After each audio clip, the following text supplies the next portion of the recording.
예, 우리 이제 특별 새벽기도회 내일까지 저희들이 진행이 되는데, 이제 고린도전서를 저희들이 같이 나누면서 이제 우리 1장부터 우리가 4장까지는 이제 교회의 그 하나됨에 대해서 이제 사도 바울께서 이렇게 가르침을 주었습니다. 그래서 교회는 언제나 이 지도자들 때문에 이제 우리가 교회가 파당 이렇게 또 분열을 우리가 경험을 하게 됩니다. 우리가 어떻게 하면 이것을 이제 극복을 할 수 있는가? 이제 사도 바울께서는 이제 세 가지를 말씀을 하셨습니다. 그러니까 이제 하나님의 능력, 하나님의 지혜는 무엇인가? 그것은 탁월한 지도자가 아니고 이제 십자가에 달리신 그리스도가 하나님의 능력이고 하나님의 지혜다. 그리고 이제 우리가 2장에 와서는 이제 하나님의 이 지혜는 비밀한 가운데 있습니다.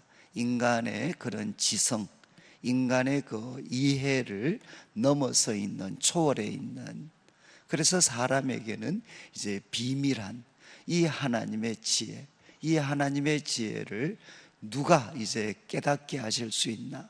이것은 탁월한 지도자가 아니고 바로 성령님께서, 하나님께로부터 온 영 성령님께서 이제 하나님께서 우리에게 은혜로 주신 것들을 깨닫게 하실 수 있다, 이렇게 사도 바울께서는 가르치셨습니다. 그리고 이제 3장에 와서는 이제 사역자들의 그 역할이 뭔가, 또 위상이 무엇인가. 사역자들은 하나님께서 각자에게 주신 은사대로 최선을 다해서 우리 성도들을 섬기는 사람들입니다. 그런데 그들은 아무리 탁월하다 할지라도 그들은 누군가 하면 이제 심는 사람이나 또 물 주는 사람입니다. 그렇지만 그들은 자라게 하시는 하나님의 비교를 해보면 이제 아무것도 아니다라고 말할 만큼, 그러니까 자라게 하시는 분은 누구시냐? 그것은 사람이 자라게 하는 것이 아니고 바로 하나님께서 자라게 하는 것이다, 이렇게 사도 바울께서 가르치셨습니다. 그러니까 우리 성도님들께서 앞으로 이제 교회를 이렇게 세우시면서 섬기시면서 꼭 이제 우리가 기억을 하셔야 됩니다. 교회는 참 지도자들의 역할이 중요하지만 그럼에도 불구하고 교회는 하나님의 능력, 하나님의 지혜는 바로 십자가에 못 박히신 그리스도에게 있고, 또 깨닫게 하시는 성령님, 자라게 하시는 하나님, 이것을 우리가 항상 기억하면서 사람을 자랑해서 안 된다, 사람을 자랑해서 안 되고, 이제 바울이든 아볼로든 게바든 그것은 바로 하나님께서 우리에게 주신 선물입니다. 선물.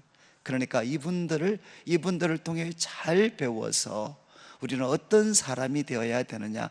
우리는 하나님의 것이고 그리스도의 것이기 때문에 하나님을 위해 아름다운 열매를 우리는 맺어가야 될 사람들이다, 이렇게 바울은 고백을 했고, 그리고 이제 4장에 와서 자신의 이야기를 했죠. 자기는 누군가? 그리스도의 일꾼이고, 그리고 또 하나님의 비밀을 맡은 자다. 그리고 맡은 자들이 구할 것은 충성이고, 하나님 앞에 우리가 설 날이 오게 되는데 바로 심판하실, 판단하실 주님을 항상 우리가 기억하면서 우리가 그분 앞에 바르게 살아가야 될 것에 대해서 도전을 했고, 그리고 이제 이 어떤 고린도 교회의 다툼과 분쟁 그 중심에는 항상 무엇이 있었는가 하면 교만이 있었습니다. 교만. 그래서 사도 바울은 이 교만에 대해서 지적하면서 두 가지, 이제 기록된 말씀을 넘어가서 안 된다. 여러분들이 아무리 놀라운 영적인 체험을 하고 놀라운 그런 어떤 업적들을 남긴다 할지라도 항상 우리 성도들의 삶은 기록된 말씀을 넘어서면 안 됩니다. 그리고 또 이제 사도 바울께서 이야기했죠. 우리 성도들이 하나님 앞에 바르다는 것은 도대체 무엇인가?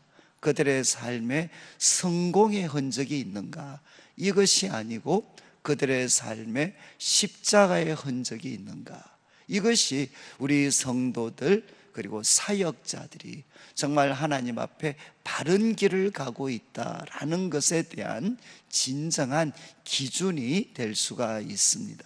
그래서 4장까지 이제 교회의 다툼과 파당에 대해서 교훈을 주셨고, 이제 5장과 6장에는 우리 고린도 교회에 있었던 여러 가지 윤리적인 문제에 대해서 가르침을 주었습니다. 그래서 이제 5장에서는 특별히 어떤 한 성도가 아마 나름대로 지도자적인 자리에 있었겠죠. 그런데 아마 그 성도가 이제 아버지의 아내를 취하는, 그리고 이것을 보고 참 통한이 여기지 않고 오히려 그걸 이렇게 사랑이다라는 이름으로 그냥 용납하고, 그리고 그것을 자랑하고 있는 이런 어떤 일들에 대해서 사도 바울께서 언급을 하면서, 우리 교회는 어떻습니까? 교회는 바로 하나님의 누룩 없는 떡입니다. 그리고 적은 누룩이 온 덩어리에 퍼지는 것을 너희들이 알지 못하느냐. 그래서 교회는 언제나 거룩함을 지켜야 된다는 겁니다.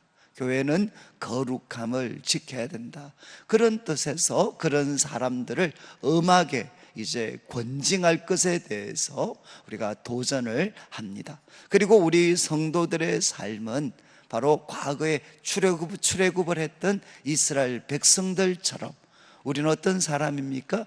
어린 양이신 예수님의 죽으심을 통해서 바로 우리는 새로운 출애굽을 경험한 하나님의 백성들입니다. 그러니까 이 새로운 출애굽을 경험한 하나님의 백성들은, 과거 이스라엘 백성들은 누룩 없는 떡을 먹었다면 우리 성도들은 바로 순전함과 진실함, 이 떡, 순전함과 진실함의 삶을 통해서 하나님이 주신 이 놀라운 구원의 은혜를 바로 감사하면서 우리가 살아가야 된다, 이렇게 도전을 했습니다. 그리고 이제 우리가 6장에 와서는 전반부에 성도들과 성도들 사이에 송사, 아마 경제적인 문제들이 주가 되었겠죠. 이런 송사들이 생겼을 때 어떻게 해야 되나? 세상 법정에 그것을 가져가지 말고 이제 너희 중에 지혜로운 자를 세워서 이 문제를 잘 해결할 것에 대해서 사도 바울이 교훈을 했습니다. 그리고 이제 6장 우리 후반부에 가서 이제 그 고린도 지역에 만연했던 이 엄행, 이 어떤 성적인 문제에 대해서 사도 바울께서 이렇게 언급을 합니다. 그래서 여러분들이 이런 표현들은 기억하시면 좋은데, 모든 것이 가하지만, 뭐라고 했습니까? 우리 그리스도인들에게는 모든 것이 가하지만 그러나 유익한 것이 아닙니다. 그래서 우리 그리스도인들이 정말 예수 그리스도의 보혈로 깨끗함을 받았기 때문에, 모든 죄가 용서함을 받았기 때문에 모든 것이 가하지만 그러나 그것이 유익한 것이 아닙니다. 우리 성도들의 삶의 선택은 가하다고 해서 하는 것이 아니라 우리는 유익한 것을 선택해야 되는 사람들입니다. 그리고 모든 것이 가하다고 해서 우리는 죄와 욕심에 얽매이는 삶을, 그리고 그 길에 들어선다는 것은 정말 어리석은 그리고 잘못된 삶이다. 그러면서 이제 사도 바울께서 우리에게 교훈을 하셨죠. 정말 우리가 몸으로 하는 행동이 하나님 보시기에 또 우리 영혼의 삶에도 치명적인 것이다. 치명적인 것. 그러니까 정말 이제 우리 몸으로 하는 모든 행동은 하나님 앞에 너무나도 귀하다는 것이 몸의 부활로 나타났기 때문에 우리 성도들은 어떻게 살아야 되겠습니까? 너희 몸은 이제 값으로 산 것이기 때문에 몸으로 하는 모든 행동을 통해서 하나님께 영광을 돌려야 된다. 이렇게 사도 바울께서 교훈을 하셨습니다. 그래서 이것이 이제 6장까지 말씀입니다. 고린도전서는 6장까지가 전반부가 됩니다. 전반부.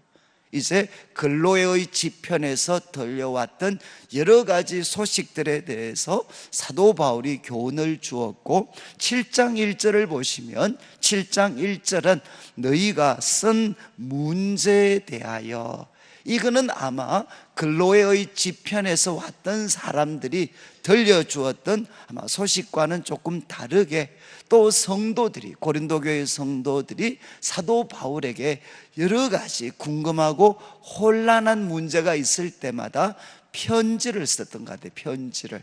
그래서 사도 바울에게 이런 문제들에 대해서 우리가 어떻게 해야 되는지 이렇게 편지를 통해서 답변을 요청했을 때 그 문제에 대해서 사도 바울이 이제 가르침을 주고 있습니다. 그래서 서론에 보시면 7장부터는 고린도 성도들이 바울에게 질의한 내용에 대해서 답변하고 있는 건데, 7장은 이 결혼과 관련된 여러 가지 문제들에 대한 이제 답변이고, 그리고 8장부터 10장까지 11장 1절까지는 우상 제물에 대해서 어떻게 우리가 해야 되는가, 그리고 이제 11장부터 14장까지는 예배와 관련된 주제, 이제 머리 덮개를 사용해야 되나 말아야 되나, 성찬은 어떻게 해야 되고, 그리고 영적인 은사는 어떻게 해야 되는가, 어떻게 사용해야 되는가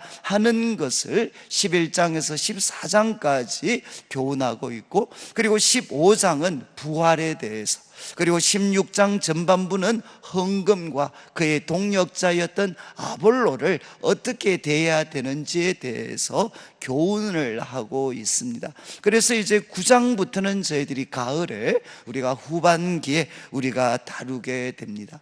자, 그러면 이제 7장은 결혼과 관련된 문제인데, 이제 크게 보시면 1절부터 우리 7절까지 좀 나눌 수가 있고, 그리고 8절부터 16절까지 몇 가지 사례들이 나옵니다. 경우들이 나오고, 그리고 이제 17절부터 24절까지는 오늘 말씀의 결론이 되는데, 우리 성도님들이 꼭 기억하셔야 되는, 우리가 그리스도인으로서 부르심을 받았을 때 우리가 처한 상황과 형편이 다 다릅니다.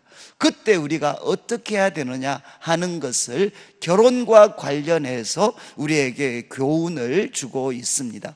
그래서 1절 말씀을 보시면 너희가 쓴 문제에 대하여 라고 표현을 하면서, 이제 질의가 남자가 여자를 가까이 아니함이 좋으나, 아마 질문의 내용은 남자가 여자를 가까이 하지 않는 것이 좋지 않습니까? 아마 또 대부분 영어 번역 같은 것은 결혼하지 않는 것이 좋지 않습니까? 이런 질문을 아마 했던 것 같습니다. 여러분, 이제 당시는 우리 헬라 철학이 지배하고 있었을 때였으니까, 여러분 이제 이 헬라인들 중에 우리가 좀 일반적으로 뭐 플라토닉 러브 이런 거 아마 들어보셨죠? 그러니까 이제 몸은 빠지고, 이 불결한 몸은 빠지고 영혼으로만 사랑하는, 그래서 그 당시 그 어떤 헬라 정서 속에서는 이 어떤 금욕, 그리고 육체적으로 하는 사랑을 뭔가 불결하게 생각하는 그런 정서들도 많이 있었습니다. 그래서 성도들 가운데 큰 은혜를 받게 됐을 때, 이제는 사람이 결혼하지 않는 것이 좋지 않으냐, 그리고 또 이제 이런 어떤 남자가 여자와 성적인 관계를 맺지 않는 것이 좋은 거 아니냐, 이런 질문들을 하게 되었습니다. 그때 이제 2절부터 7절까지는 답변이죠, 답변. 그래서 1절 마지막 일단 부분적으로 긍정을 합니다. 그래, 그게 뭐 좋으나 좋지. 그렇지만 2절 말씀을 보시면 원칙적으로 동의하지만, 그러나 혼자 있다는 것 자체가, 정말 결혼을 하지 않고 혼자 있다는 것 자체가 정말 큰 그런 위험성이 있다는 것입니다. 그래서 이제 2절에서는 음행을 피하기 위하여, 그렇지만 음행을 피하기 위하여 남자마다 자기 아내를 두고 여자마다 자기 남편을 두어라. 그러니까 다른 말로 하면 정말 가까이 아니함이 좋습니다. 특별히 바울은 독신이었으니까 그렇게 얼마든지 이야기할 수 있습니다. 그렇지만 그러나 그만큼 위험이 크다는 거죠. 위험이. 특별히 이제 오히려 정말 독신으로 있는 것이 오히려 음행을 범할 수 있는 그런 큰 하나의 리스크가 있습니다. 위험성이 있습니다. 그러니까 이제 2절 말씀에 음행을 범하는 것보다는 결혼이 낫다는 겁니다. 그런 뜻에서 남자마다 자기 아내, 여자마다 자기 남편을 둬라. 그리고 이제 결혼한 경우라면 3절과 4절에 남편은 그 아내에 대한 의무를 다해라. 남편은 아내에 대해서 그 의무를 다하고 아내도 그 남편에게 그렇게 해라. 그런데 이 3절 말씀 같은 경우도 평범할 수 있지만 그 당시 사람들이 들었을 때는 상당히 이렇게 좀 충격적일 수 있는 게, 여러분 아마 우리 한국도 그렇지만 아마 헬라적인 정서, 그 당시 고대에도 아내가 남편에게 그 의무를 다하는 것은 아마 당연하게 받아들여졌을 겁니다. 그렇지만 바울은 무엇부터 강조하죠? 아내만 남편에게 의무를 다하는 게 아니라 우선적으로 뭘 해야 된다는 겁니까? 남편이 그 아내에 대한 의무를 다 해야 된다는 겁니다.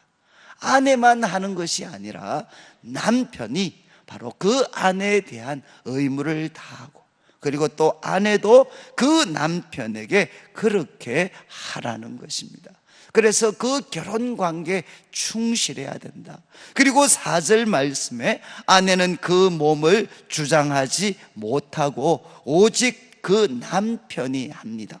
그러니까 참 이렇게 그 여자 같은 경우에 자기 몸을 자기가 주장하지만 동시에 그 몸을 누구도 주장할 수 있느냐? 그 남편이 한다는 겁니다. 그 남편이. 그러니까 고대 사람들이 들을 때는 그렇죠. 아내의 몸은 남편이 주장을 합니다. 그런데 더 이어서 바울은 뭐라고 이야기합니까?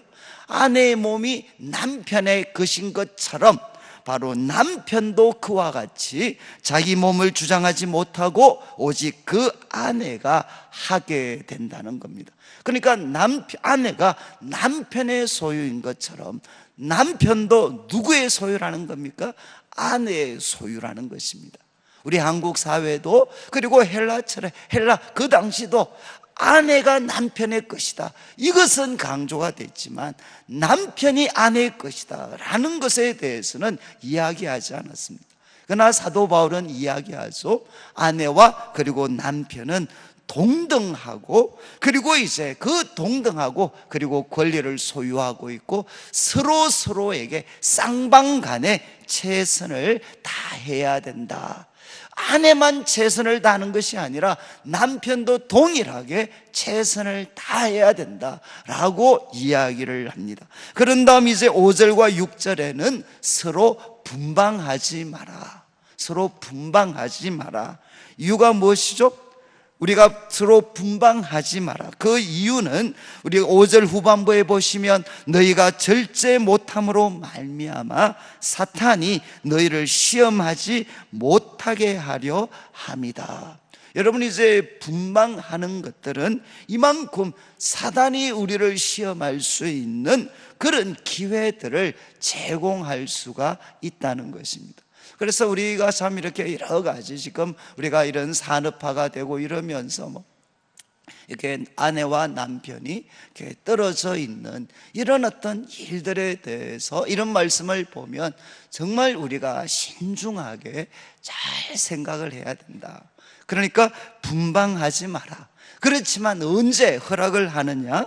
다만 기도할 틈을 얻기 위해서, 기도할 틈을 얻기 위해서 합의상 서로가 합의해서, 그리고 기간도 얼마 동안만, 짧은 기간만 하되 다시 합해라. 이제 이유는 설명을 했죠. 그래서 5절과 6절 말씀을 통해 이제 분방하지 말 것에 대해서 사도 바울은 도전을 합니다. 그리고 6절 말씀에 이 말을 하는 것은 명령이 아니고 허락이다. 허락. 이것은 어떤 강제적인 명령이 아니라 분방하지 마라. 그렇지만 우리가 기도할 틈을 얻기 위해서 일정 기간, 짧은 기간은 우리가 허락할 수 있다. 이게 명령이 아니고 허락이다 라고 이야기를 합니다. 그렇지만 이제 7절 말씀에 독신에 대한 이야기를 하죠. 나는 모든 사람이 나와 같기를 원한다. 정말 이제 독신으로 지내는 것, 나와 같기를 원한다. 그렇지만 뭐라고 이야기했느냐? 그러나 각각 하나님께 받은 자기의 은사가 있다는 겁니다. 그러니까 독신은 어떻게 결정을 해야 되느냐? 하나님이 주신 은사, 특별히 무엇과 관계되는가 하면 이 성적인 어떤 욕구까지도 조절할 수 있는 이런 절제 은사를 받은 사람들, 그래서 이런 절제할 수 있는 능력을 받은 이 독신의 은사를 받은 사람은 사도 바울처럼 이렇게 혼자서 지내고, 그렇지 않는 사람은 결혼하라는 거죠. 그러니까 결혼하는 것은 죄가 아니라는 것입니다. 그렇지만 하나님께 이 독신의 은사를 절제할 수 있는 그런 독신의 은사를 받은 사람들은 기꺼이 그걸 잘 활용을 해라. 이렇게 1절부터 7절까지 말씀을 통해 교훈을 했습니다. 그러니까 참 독신은 하나님이 주신 은사니까 정말 하나님과 이웃을 위해서 그것을 잘 사용해라, 이렇게 도전을 합니다. 그리고 8절부터 이제 16절까지는 8절을 한번 보시죠. 내가 결혼하지 아니한 자들, 여기는 아마 아직 결혼하지 않는 처녀들에 대해서 교훈을 하고, 그리고 과부들에게 이야기를 합니다. 한 사람은 결혼하지 않은 사람이고 한 부류는 결혼했지만 혼자가 된 사람들인데 그들에게도 똑같이 바울은 이야기합니다. 나와 같이 그냥 지내는 게 좋다. 그냥 혼자 지내는 게 좋다. 이거는 내일 우리가 말씀에서 조금 더 이야기를 우리가 구체적으로 다루게 되는데, 나와 같이 그냥 지내는 게 좋다. 그렇지만 9절에 만일 절제할 수 없거든 결혼을 해라. 정욕이 불같이 타는 것보다 결혼하는 것이 낫다. 그래서 사도 바울은 8절과 9절을 통해서도 이야기했습니다. 처녀와 과부들에 대해서 나와 같이 혼자 지내는 게 좋지만 그것도 무엇을 통해 결정이 돼야 되느냐?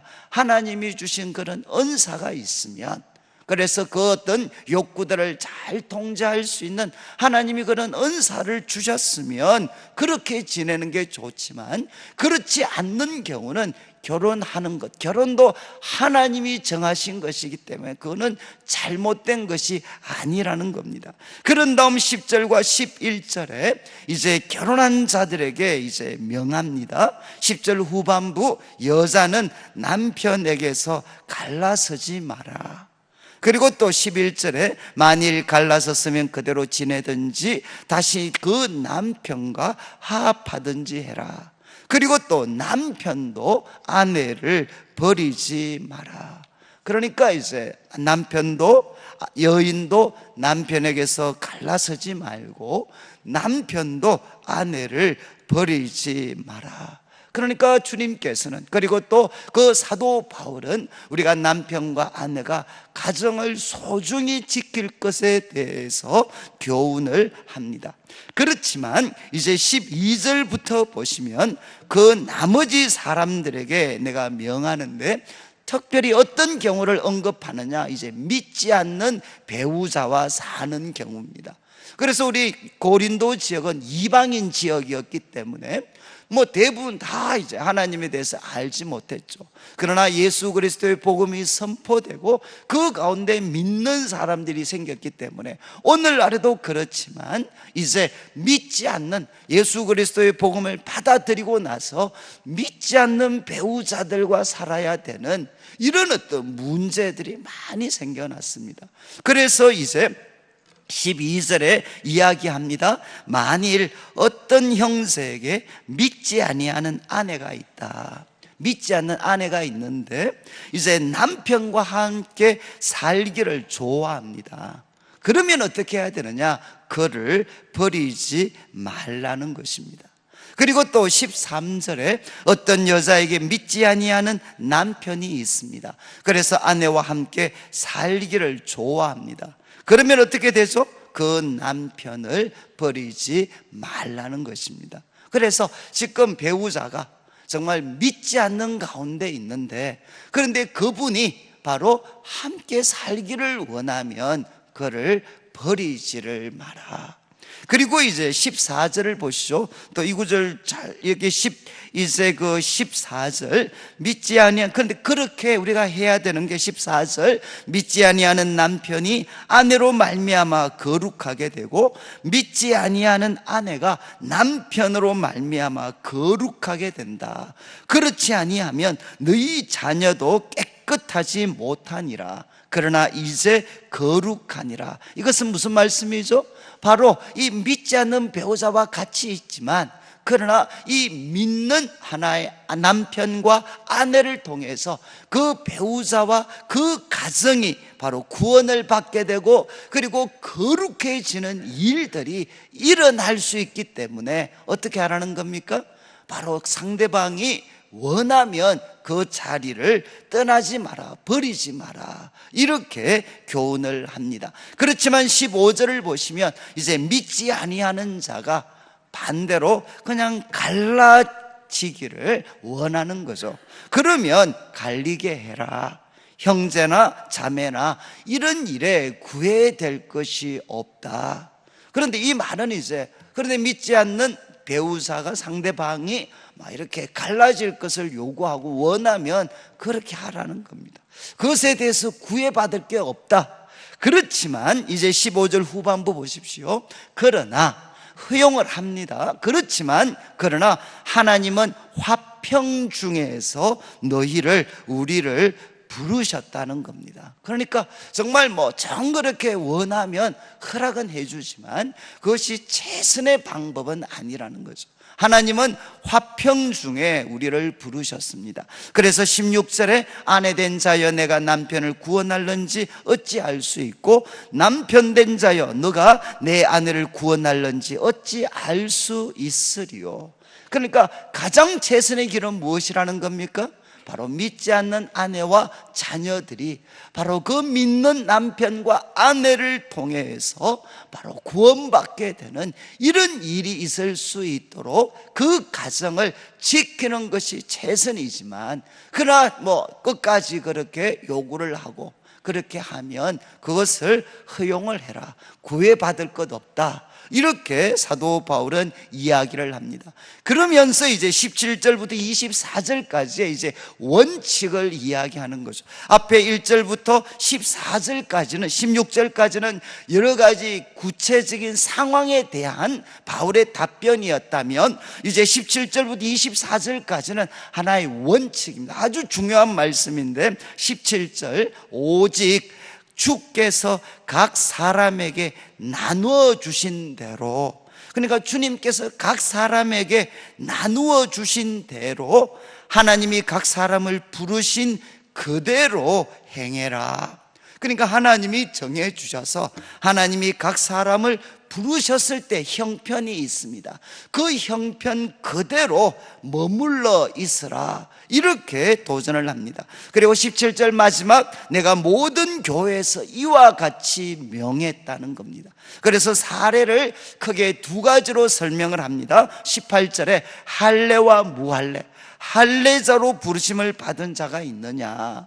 그러면 무할례자가 되지 마라. 그러니까 만약에 우리 성도님들 중에도 모태신앙으로 부르심을 받은 사람이 있으면 그렇지 않은 나중에 늦게 믿은 그렇지만 뜨겁게 보이는 사람들과 같이 되려고 하지 마라. 그리고 또 이제 무할례로 부르심을 받은 자가 있느냐? 그러면 억지로 할례를 받지 말라는 겁니다. 그래서 19절의 이유를 설명하죠. 할례 받은 것도 아무것도 아니고 할례 받지 아니하는 것도 아무것도 아니다. 중요한 것은 무엇입니까? 내가 할례자에서 부르심을 받았던 무할례자일 때 부르심을 받았던 각자가 하나님이 부르셨을 때 서 있는 그 자리에서 하나님의 계명을 지키는 사람이 되는 것입니다. 내가 할례자이든 아니면 무할례자이든 하나님께서 나를 부르신 그 자리, 바로 그곳에서 하나님의 계명을 지키면서 살아가는 사람이 되는 것이 중요하지, 내가 할례자냐 무할례자냐 그것이 중요한 것이 아니라는 겁니다. 그리고 또 이제 그러면서 20절에 한 번 더 원칙을 설명합니다. 각 사람은 부르심을 받은 그 부르심 그대로 지내라. 하나님이 우리 각자를 부르셨을 때 그 자리를 그대로 지키라는 겁니다. 그래서 21절에 내가 종으로 있을 때 부르심을 받았느냐? 그러면 염려하지 마라. 그렇지만 그것을 사용할 수 있거든. 내가 자유롭게 될 수 있으면 그거 잘 그냥 이용해라. 그리고 또 22절에 주 안에서 부르심을 받은 자는 종이라도 뭐라고 했습니까? 주께 속한 자유인이고, 또 그와 같이 자유인으로 있을 때 부르심을 받은 자는, 여러분 자유인이라 할지라도 우리는 누구죠? 그리스도의 종입니다. 종. 그러니까 우리가 노예로 있을 때, 종으로 있을 때 부르심을 받았다고 해도 두려워하지 마라. 우리는 누구의 종이냐? 바로 우리는 예수님을 통해서 자유자가 된 사람들이고, 또 자유인으로 있을 때 부르심을 받은 사람이 있느냐? 그 사람은 그리스도의 종이라는 겁니다. 그러니까 우리는 누구를 기쁘게 섬겨야 되느냐? 주님을 기쁘게 섬겨야 될 사람이다. 그래서 23절, 너희는 값으로 사신 것이니까, 예수 그리스도의 피를 값으로 지불하고 하나님께서 산 사람들이니까 뭐라고 했습니까? 사람들의 종이 되지 마라. 그래서 우리가 에베소서나 골로새서에 보면 종들에게 뭐라고 당부합니까? 종들에 대해서 무슨 일을 하든지 마음을 다하여서 인간 주인에게 하는 것처럼 하지 말고 무슨 일을 하든지 마음을 다하여서 주께 하듯이 해라. 주께 하듯이. 노예 종인 사람들도 정말 무슨 일을 하든지 주님께 하듯이 하고, 그리고 또 상전들에게는 뭐라고 이야기합니까? 너희도 하늘에 상전이 있다는 거 기억하고 항상 두려움으로 살아갈 것에 대해서 도전을 합니다. 그래서 24절 이제 결론을 내리죠. 잘 보십시오. 형제들아, 너희는 각각 부르심을 받은 그대로, 이것이 결혼, 믿는 사람과 믿지 않는 사람과 결혼을 했는 가정, 믿지 않는 가정에서 믿게 되었거든, 아니면 무할례자로 있을 때 하나님의 부르심을 받았거든, 아니면은 이제 종으로 있을 때 부르심을 받았거든, 아니면 혼자 있을 때 아직 결혼을 하지 않았을 때 부르심을 받았거든, 아니면 과부로 있을 때 부르심을 받았거든. 어떻게 하라는 거죠? 그 자리를 지켜야 돼. 24절 마지막, 부르심을 받은 그대로 뭐라고 했습니까? 하나님과 함께 거해라. 바로 지금 우리가 하나님께 부르심을 받은 자신의 자리를 소중하게 그걸 지키면서 어떻게 해야 되느냐? 하나님과 함께 거해라. 하나님과 함께 거해서 바로 하나님과 교제하고 하나님의 도우심을 구하고, 그래서 바로 우리가 서 있는 그 자리에서 하나님을 기쁘시게 하는 삶을 살아가는 것, 그것이 중요하지, 지금 내 상태가 어떠하다라는 것은 그것은 부차적인 문제라는 것입니다. 여러분이 이제 고린도 교인들에게 이런 문제가 있었던 것처럼 오늘을 사는 우리 성도들마다 형편이 다 다릅니다. 형편이 어떤 분들에게는 신앙생활을 하는데 좀 좋게 보이는 형편도 있고, 어떤 분들에게는 참 어렵게 보이는 분들도 있고, 그러나 사도 바울은 뭐라고 이야기하느냐? 하나님께서 각자에게 부르심을 받은 그 자리를 그대로 잘 지켜라. 그러면서 그 자리에서 무엇을 해야 되느냐? 하나님과 함께 거해라. 바로 우리가 서 있는 그 자리가 어떤 사람에게는 고통과 힘겹게 보이는 것 같지만, 그러나 하나님이 우리와 함께 하시기 때문에 하나님과 교제하면서 바로 그 자리에서 하나님이 나를 향해 기뻐하시는 뜻이 무엇인가 발견하고, 바로 그것을 최선을 다해서 순종하는 것, 이것이 우리 그리스도인들에게 중요하지, 조건을 자꾸만 바꾸는데 거기에 힘을 쏟아서는 안 된다는 거죠. 우리가 힘을 쏟아야 되는 것은 조건을 바꾸는 게 아니라 각자가 처한 상황에서 하나님과 함께 교제하고 거하고, 거기서 하나님의 뜻이 무엇인지 발견해서 우리가 서 있는 자리에서 하나님을 기쁘시게 하는데 최선을 다하게 되면, 그것이 무엇이냐? 세상을 구원하게 하는데 우리의 모든 삶이 귀하고 아름답게 사용될 수가 있다는 것입니다. 그래서 우리 성도님들이 각자가 처해 있는 상황과 형편이 다 다르다 할지라도, 여러분, 우리가 이런 특별 새벽 기도를 통해서 어떻게 해야 되겠습니까? 내 상황을 바꾸려고 한다거나 불평을 한다거나 절망하는 게 아니라, 바로 지금 내가 처한 상황이 아무리 어렵고 힘겹게 보인다 하더라도 하나님과 함께 거하는 것입니다. 주님의 도우심을 구하고 저희들의 모든 문제를 하나님께 올려드리면 우리는 누구의 것이냐? 하나님의 것이고, 우리들 속에는 성령님이 거하시기 때문에 하나님이 바로 나를 통해서 이루려고 하는 그 부르심, 그리고 주께 받은 계명에 충성하게 되면 어떻게 되느냐? 우리들의 삶은 이 세상을 구원하시는 그 하나님의 놀라운 계획에 우리 모두가 다 쓰임을 받을 수가 있다는 것입니다. 저는 이제 우리 성도님들이 사도 바울의 마지막 교훈처럼 하나님이 우리를 부르셨을 때 그 부르심의 자리를 잘 지키고 바로 거기에서 하나님과 함께 거하는 성도들이 되어서 우리 성도들의 삶이 하나님께 영광이 될 뿐만 아니라 우리 모든 성도들의 수고와 헌신을 통해 하나님의 놀라운 구원의 그 뜻들이 이 대구 땅의 민족 가운데 이루어지게 되는 놀라운 일들이 계속해서 진행되기를 주님의 이름으로 축원합니다.